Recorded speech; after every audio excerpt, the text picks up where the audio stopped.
Hello বন্ধুরা, কেমন আছেন আপনারা সবাই? আশা করছি ভালো। আপনারা দেখছেন আন্তর্স মমস কিচেন। চলেন শুরু করি। আচ্ছা মা, বলে দেন আজকে কি রান্না করবেন? আজকে আমি রান্না করব কচু ছড়া দিয়ে দুধের ছানা। তরকারি রান্না করার জন্য যা কিছু লাগে এবার দেখে নিন। আমি কড়াই বসাই দিলাম, কড়াইতে তেল দিয়ে দিলাম। দুধের ছানাগুলা সবগুলা তেলে দিয়ে দিলাম। এগুলা একটু হালকা করে ভেজে নেব।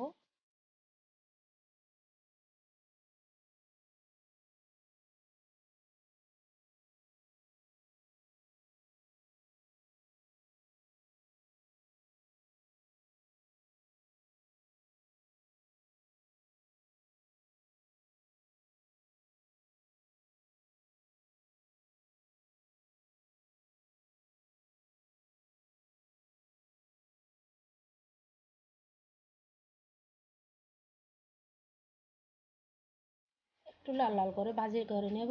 আমার ভাজা হয়ে গেছে, এবার আমি তুলে নেব।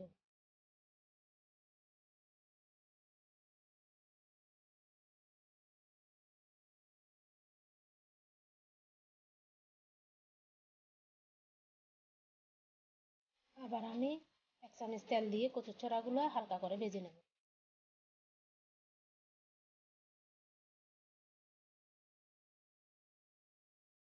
আমার ছড়া ভাজা হয়ে গেছে, আমি এক পাশে এবার রেখে দিলাম।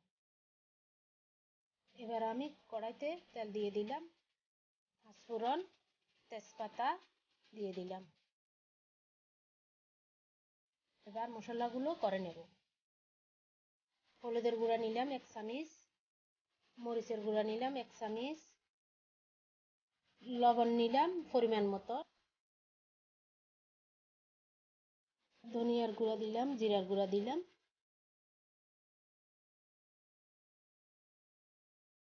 একটা বাড়িতে বাদাম বাটা নিলাম।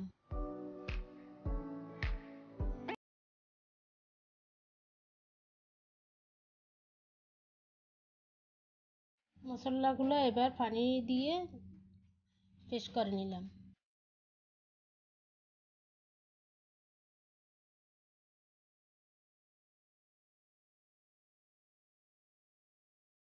মশলাগুলো এবার তেলে দিয়ে দিলাম, ভালো করে কষবো।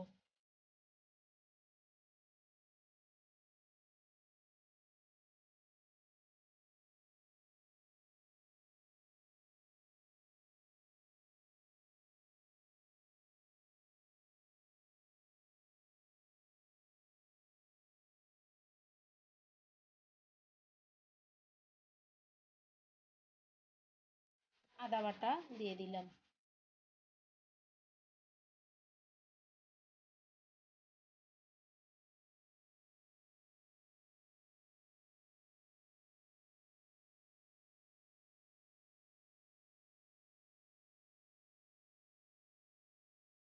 এবার ভালো করে কষে বাদাম বাটাগুলো দিয়ে দেব। বাদাম বাটাগুলো ভালো করে কষবো।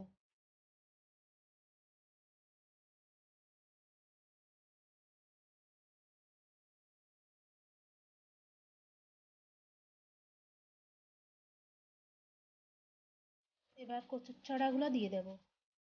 কচুর ছড়াগুলো ভালো করে মশলার সাথে মিশিয়ে কিছুক্ষণ কষবো।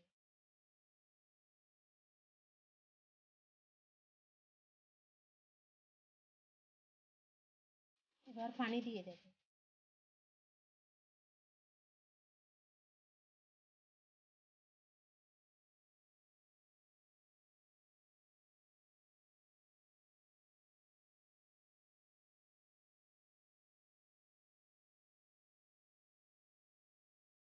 এবার 2 চামচ টমেটো পেস্ট দিয়ে দিলাম।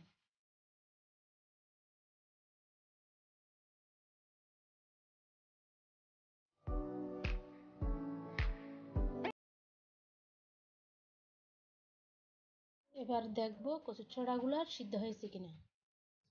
আমার কচুর ছড়া সিদ্ধ হয়ে গেছে, আমি ছানাটা ঢেলে দেবো এবার।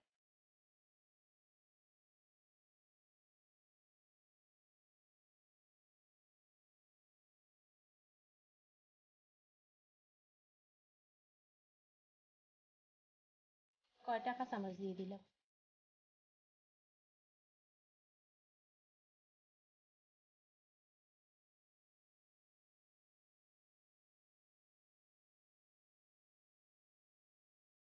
এক চিমটা গরম মশলা দিয়ে দিলাম।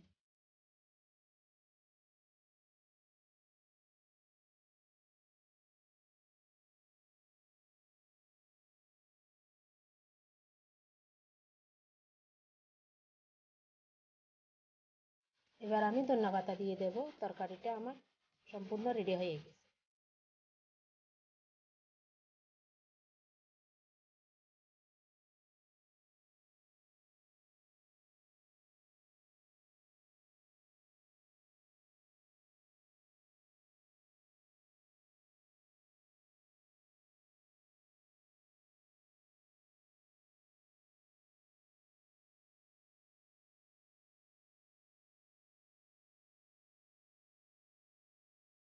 দেখেন তরকারিটা আমার কত সুন্দর হয়েছে। আমার তরকারিটা একদম রেডি। আমার তরকারিটা ভালো লাগলে লাইক করে দেবেন, কমেন্ট করে দেবেন, শেয়ার করে দেবেন, চ্যানেলটাকে সাবস্ক্রাইব করে দেবেন। আমার ভিডিওটা দেখার জন্য অনেক অনেক ধন্যবাদ।